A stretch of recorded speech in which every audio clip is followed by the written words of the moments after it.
Okay, the book of Judges, chapter 7, verse 1. Bob. Then Jerubbaal, that is Gideon, with all the people who were with him, rose early and encamped beside the well of Harod, so that the camp of the Midianites was on the north side of them by the hill of Morah in the valley. Okay. So the scene opens up in the eastern edge or the eastern extremities of the famous valley of Jezreel. It opens in one of the vicinities of one of the 7 entrances and or exits of the valley. The valley is kind of shaped like an arrowhead, and the point of the arrowhead pointing towards the Mediterranean Sea. And then within that valley, that arrowhead-shaped valley, you have the major regional and intra-regional routes running through it. So the scene opens up in one of the 7 entrances or exits, kind of like saloon doors of the valley. And not only that, it opens near a spring given the name Trembling, the well or the spring of Harod.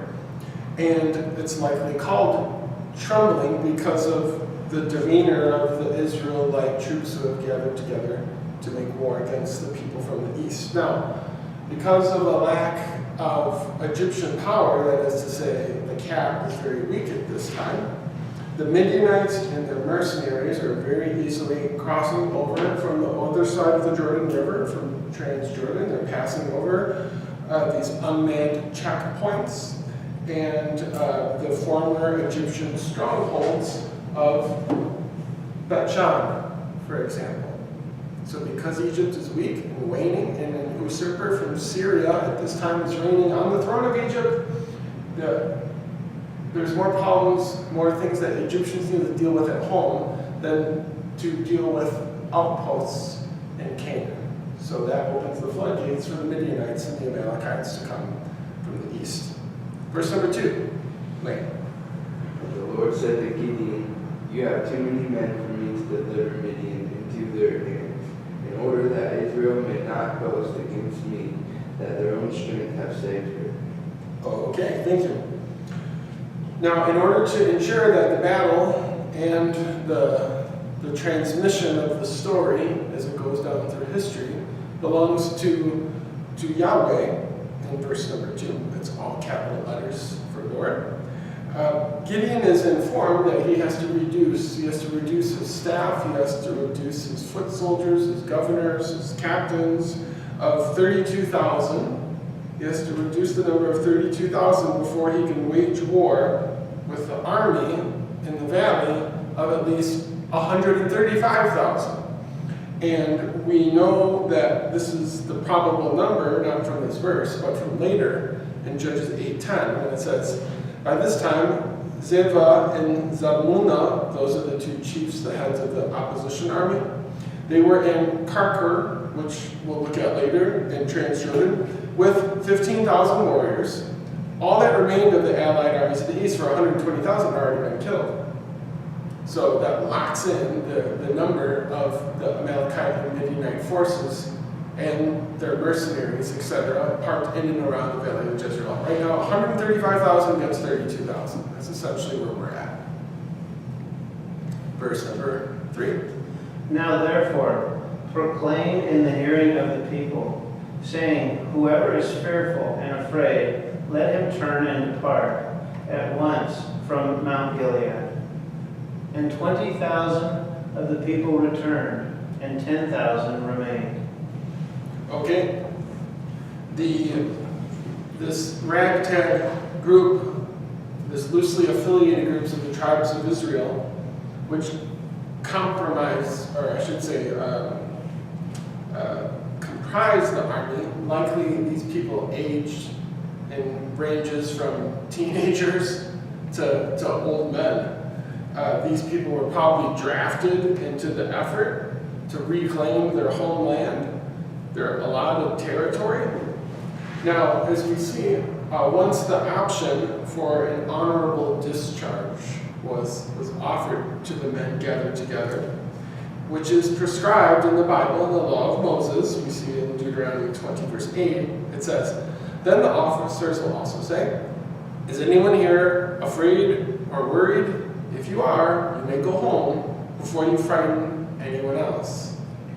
So, having received gladly this honorable discharge, 2/3 of the army then retreats back to their villages or camps throughout the northern part of Israel. Verse number 4. But the Lord said to Gideon, "There are still too many men. Take them down to the water, and I will sift them for you there. If I say, 'This one shall go with you,' he shall go. But if I say, 'This one shall not go with you,' he shall not go." All right.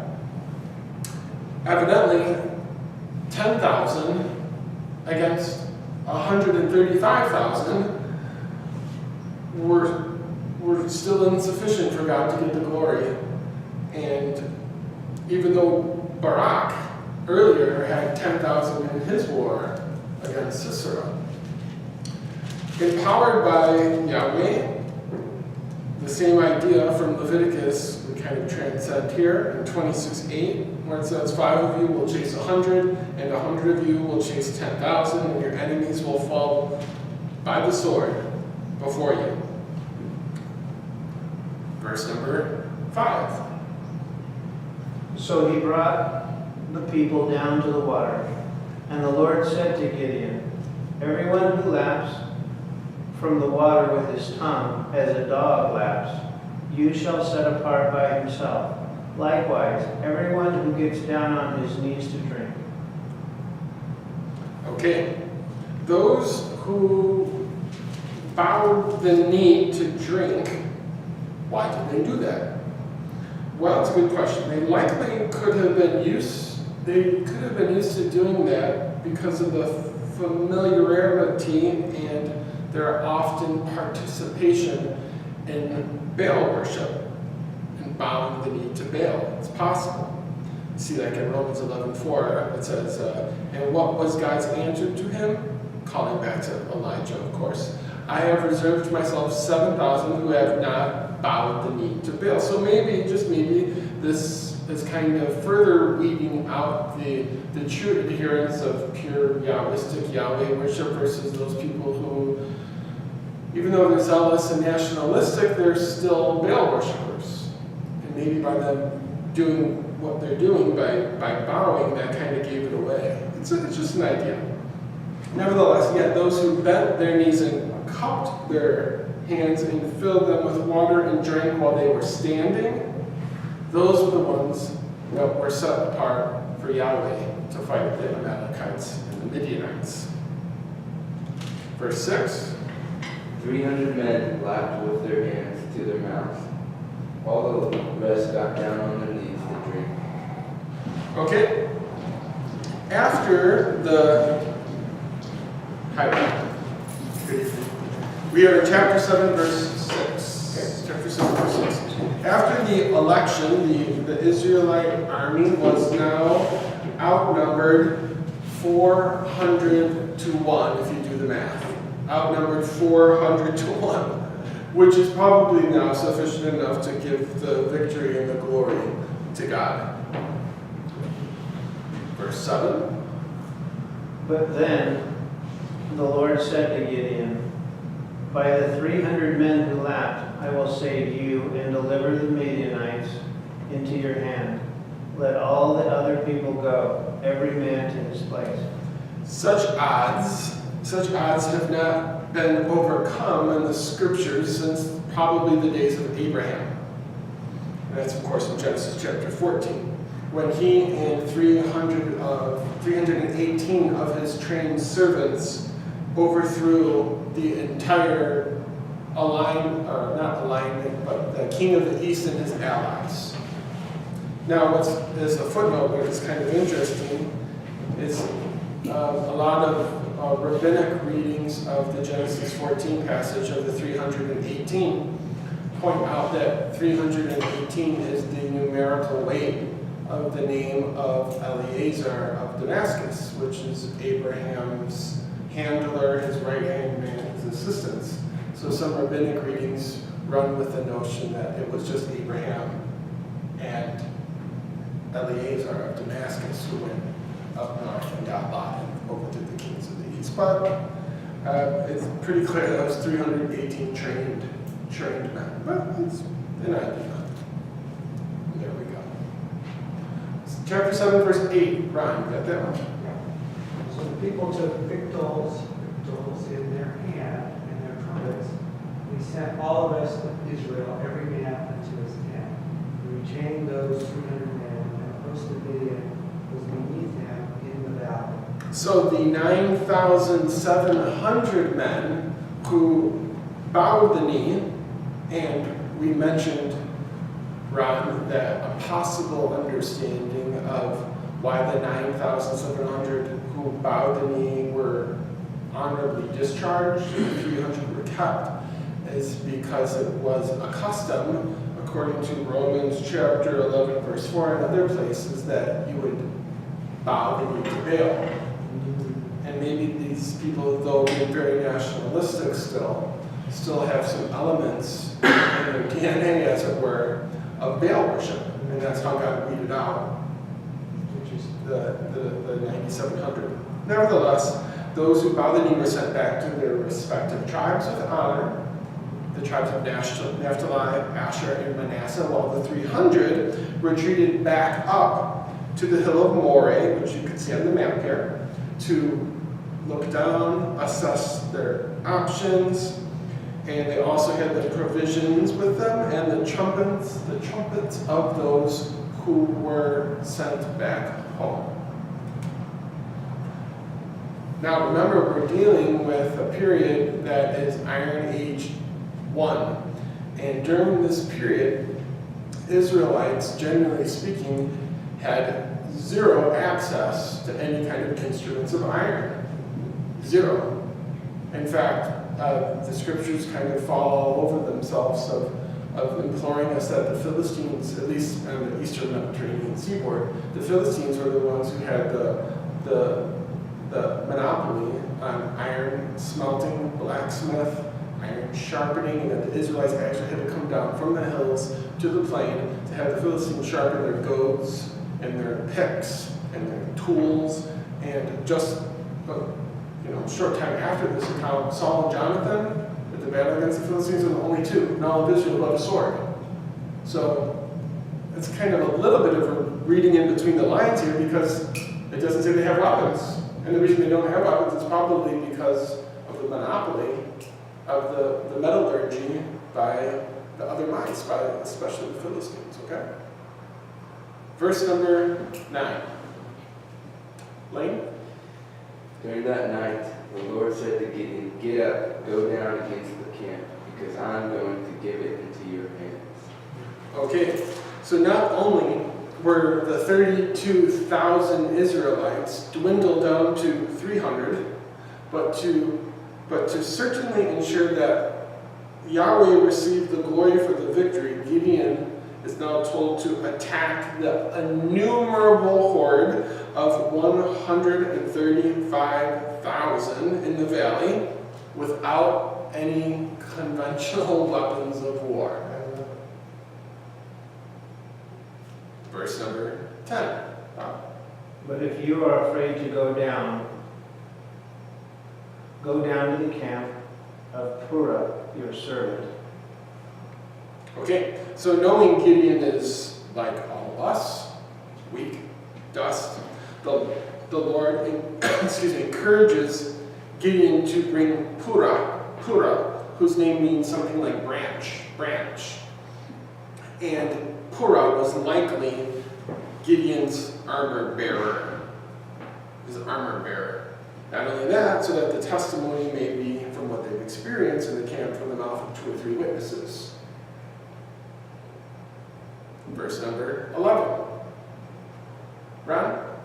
And thou shalt hear what they say, and afterwards shall thy hand be strengthened to go down unto the host. Then went he down with Purah his servant into the outside of the armed men. that were in the host.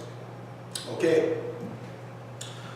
Likely incognito, Gideon and Purah infiltrated the enemy camp.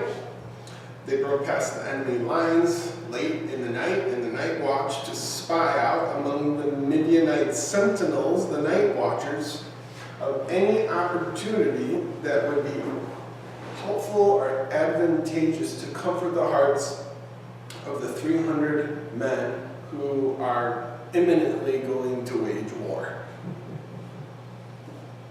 Verse number 12. Now the Midianites and Amalekites, all the people of the east, were lying in the valley, as numerous as locusts, and their camels were without number, as the sand of the seashore in multitude. So to emphasize the enormity of an army, the scriptures often use hyperbolic expressions, and this is a great case, to compare the enemy forces to a multitude of grasshoppers. Like in the book of Nahum, chapter 3, verse 15. Thy crown are like grasshoppers, which camp in the hedges in the cool day. Like Joel, chapter 1, verse 14. That which the locust hath loved hath the cankerworm eaten, that which the cankerworm loved hath the caterpillar eaten, etc. So just a hyperbolic expression to kind of, in their language, explain the enormity of the odds and of the army in the valley below. Verse 13. Right? Gideon arrived just as a man was telling a friend his dream. I had a dream, he was saying. A round loaf of barley bread came tumbling into the Midianite camp. It struck the tent with such force that the tent overturned and collapsed. Okay. When Gideon and Purah came near the enemy camp, a confirmation came. A confirmation of the smaller and poorer Israelite army, because they are being compared to the inferior bread of barley. Overcoming the armies of the east by overturning the tent, that is to say, the tent of the chieftain in the enemy camp, who would have symbolically represented the entire army. So, they overhear the dream. The barley bread is Israel, the inferior bread compared to wheat. And the tent, they came unto the tent and smote. That tent that it fell, that tent would have been the tent probably of the chieftain, the sheik of the army in the valley. Verse number 14. Verse 14. Right? And his fellow answered and said, This is nothing else save the sword of Gideon, the son of Joash, a man of Israel. For into his hand hath God delivered Midian and all of those. The men of the East, who are always, even to this day, very responsive to the analysis of a dream properly explained, they interpret the meaning as a victory for the underdog, Israel, and their well-known general, Gideon. Verse number 15. And so it was, when Gideon heard the telling of the dream and its interpretation, that he worshipped. He returned to the camp of Israel and said, Arise, for the Lord has delivered the camp of Midian into your hand. Okay, so having now the necessary report to encourage his men of the fear and the rumors within their own camp on Mount Moreh, Gideon and Purah returned to the home base, probably awakened the men and prepared them now for an imminent blitzkrieg attack. It is as if the interpretation of the dream was quote-unquote cracked, that it was sealed up and revealed at exactly the right time in the presence of Gideon's ear. Verse number 16. Dividing the 300 men into 3 companies, he placed trumpets and empty jars in the hands of all of them, with torches inside. It was often the custom of ancient Near Eastern armies to order the rank and file of their soldiers into 3 rows or companies. An example of this is in 2 Samuel 8:2. David also conquered the land of Moab. He made the people lie down on the ground in a row, and he measured them off in groups with a length of rope. He measured off 2 groups to be executed for every 1 group to be spared. Now, nevertheless, some have suggested that these lamps we read about here are hot coals, hot embers. They were inside some kind of concealed small pottery jar. Okay? Whereas others understand them to be torches when once lit do not emit a flame until they're waved in the air, and these kind of torches, the latter, they're used to, at least within the last century, among the peasants of the Fellahin in Egypt, and they're called sele. So it's either one. I would like to think that it's probably the first, the pottery vessel with hot embers or hot coals in it with a lid on top of it. Okay? Verse number 17. Go ahead, Bob. And he said to them, "Look at me and do likewise. Watch, and when I come to the edge of the camp, you shall do as I do." Good. In other words, the surprise attack, because of the 135,000 to 300 odds, the surprise attack had to be exactly timed and coordinated in order to give the impression of a large, loud, and furious invading army. Verse number 18. Lane? When I and all who are with me blow our trumpets, then from all around the camp blow yours with shout for the Lord and for Gideon. The decibel level of a shofar, is equated in Exodus to that of thunder and lightning. Right? When the people heard the thunder and the sound of the lightning and the ramstorm, and they saw the flashes of lightning and the smoke billowing from the mountain, they stood at a distance and trembled with fear. So, as the 300 shofars grew louder and louder, the still unseen army, because of the darkness of the night, would appear larger than life, and they would appear as they were surrounding the Midianite camp.